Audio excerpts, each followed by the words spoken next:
Bismillah ar-Rahman ar-Rahim. Praise be to Allah, the most beneficial, the most merciful, and the peace and blessings be upon His final Prophet Muhammad sallallahu alaihi wasallam. Now, inshallah, we start from what we have stopped last time.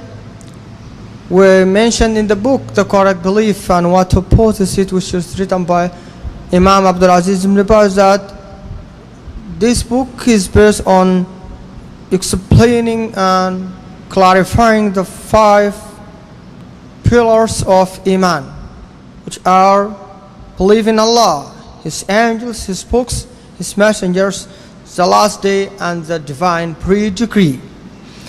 Today we start with belief in Allah, or faith in Allah. And what does it mean? And what does it entail?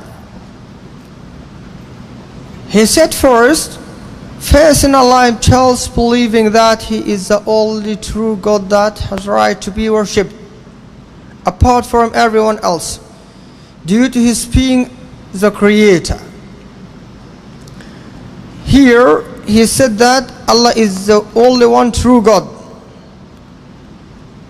and this is why He has right to be worshipped, and all the other deities, all the other gods which are worshipped all over the world are false gods, and none of them deserves to be worshipped, because Allah is the creator of the heavens.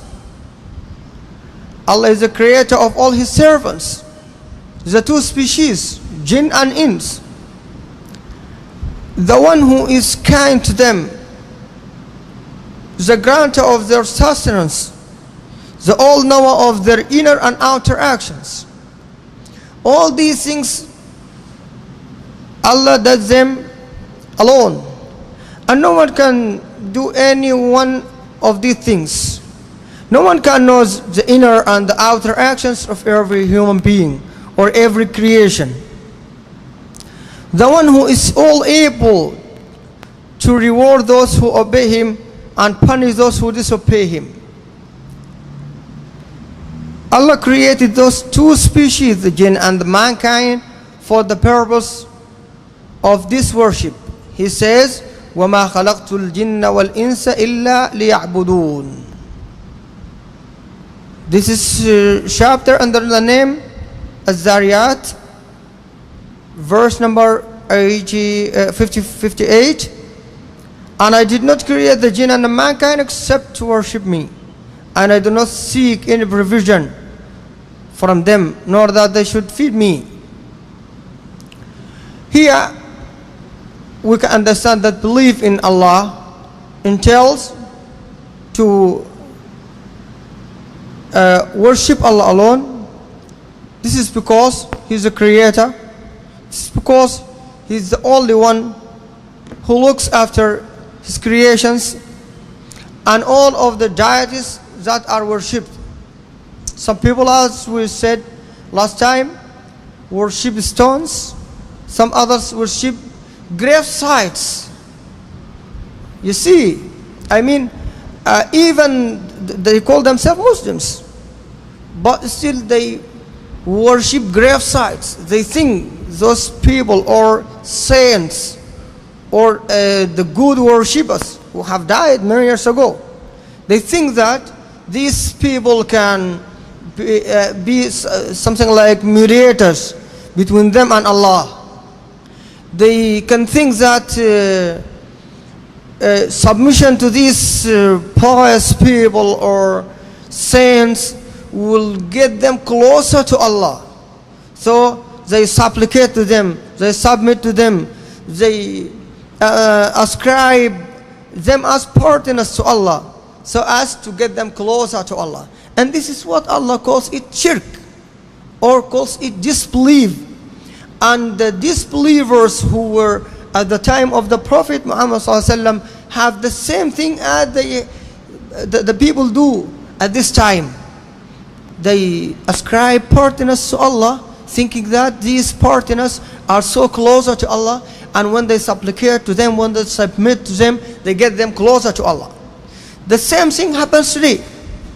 The contemporary polytheists, or the people who are considered as disbelievers nowadays, even though they call themselves as Muslims, they consider themselves as Muslims, but they commit the same kind of shirk which is committed, which is performed in the first days of the disbelievers at the time of our Prophet Muhammad sallallahu alaihi wasallam. At that time, our Prophet Muhammad sallallahu alaihi wasallam called them mushrikeen or disbelievers because they did the same thing which is done nowadays.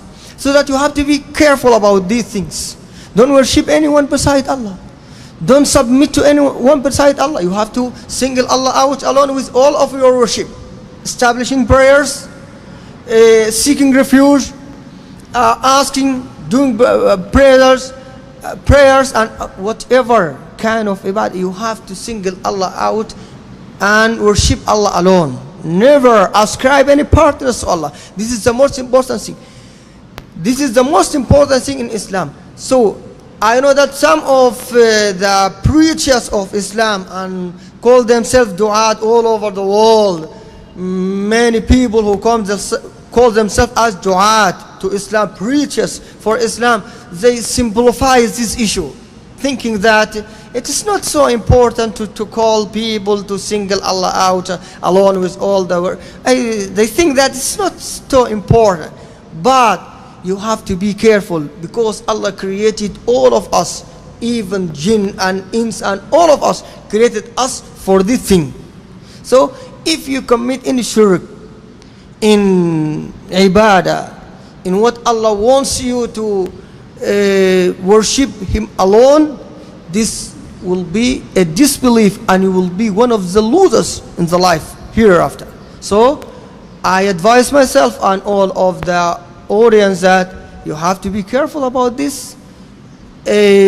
Watch out, read carefully, and learn about Islam and the correct belief and what opposes it. Thank you very much. Inshallah, next time we'll meet.